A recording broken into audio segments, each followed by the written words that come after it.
Breaking news. Britain wakes up to chaos, disbelief, and the sound of sirens. The country that once wrote the rules of order is now rewriting the definition of collapse. What started as a football match in Birmingham has turned into a political earthquake shaking Downing Street itself. Flares lit the sky, police lines broke, and by midnight, 6 arrests had been made. But this wasn't just about a game. It was about a government losing its grip, a nation questioning its leadership, and an election scandal creeping from the shadows while the streets burned. Tonight, as the smoke clears, one truth remains. Britain is no longer watching history, it's living it. 700 officers from 25 police forces couldn't stop the riot. Intelligence warnings were ignored, security funds drained, and yet leaders claimed control.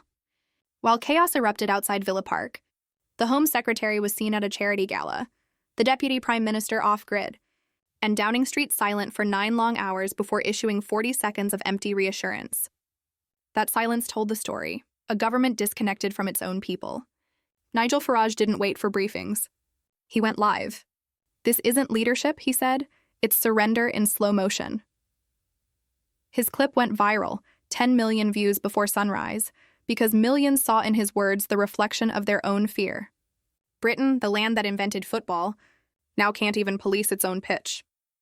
By dawn, intelligence failures became headlines, and every channel in the country carried the same image: riot police overwhelmed, flares lighting a skyline of failure. GDP fell again. Recruitment for officers rose, but street violence rose faster. The public called it collapse by design. Westminster called it manageable unrest. But the footage didn't lie.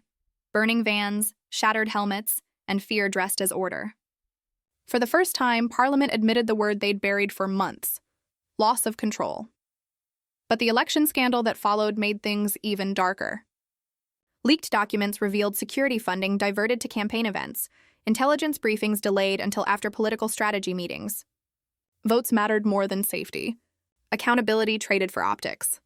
When journalists asked the Home Office to confirm the leaks, their servers crashed. Coincidence or cover-up? No one could tell. Markets sank below 1.20 against the dollar. Insurers refused to cover public events. Banks capped withdrawals. And while the economy bled, politicians smiled for cameras.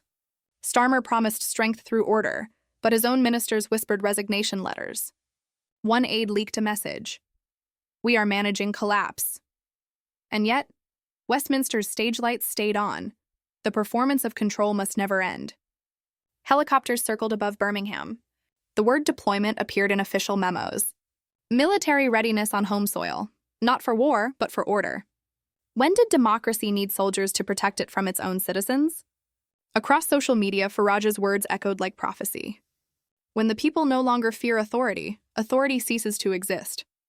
What once sounded radical now sounded obvious. Crowds gathered not to shout but to stare, at buildings that no longer represented them. Polls showed 72% of Britons no longer trust official statements. Even within police ranks, nearly half admitted they would disobey protest orders. And still, press conferences continued with rehearsed lines, recycled apologies, and the same promise: "We are monitoring the situation." The public heard it as confession. As the election approached, scandals multiplied. Anonymous sources claimed ministers suppressed footage of police violence to protect campaign optics. Donations linked to security contractors surfaced in leaked spreadsheets. And amid all this, Prime Minister Starmer's approval rating hit a historic low. But rather than confront the storm, he waited for it to pass, not realizing it was already swallowing him. Every Farage broadcast, every viral clip, every headline turned silence into surrender. The opposition called him divisive. The people called him right. Power didn't vanish, and it just moved. Away from Westminster, into the hands of those who no longer believed. By the second week, Parliament met under floodlights and rifles. Soldiers stood where tourists once took photos. The optics were clear: a government guarding itself from its own citizens. Inside, speeches about unity fell flat in a half-empty chamber. Outside, chants faded to something far louder: silence. The kind that means belief has gone. The kind that governments can't fix with slogans. Newspapers abroad called it the Empire's Mirror, a country that once exported order, now importing chaos. Markets stabilized, but trust didn't. Churches filled. Cathedrals reopened, not for worship, but for truth. People searched for something real in a nation built on performance. Farage's final broadcast broke every record. Britain doesn't need saving, he said. It needs remembering. The line played across 60 countries, from Washington to Warsaw. And even those who despised him couldn't deny what they felt. He had said what the nation was thinking. When the election finally came, it wasn't victory that mattered. It was exposure. The scandal was no longer who rigged the system, but who still believed in it. Political parties blamed protesters. Protesters blamed leaders. But the truth was simpler. Britain wasn't broken overnight. It was neglected, ignored, and finally awakened. Across the UK, from Manchester to London, people gathered not to riot, but to remember who they were before fear became policy. One by one, candles replaced flares. And in that light, Britain saw itself again, not divided, but disillusioned.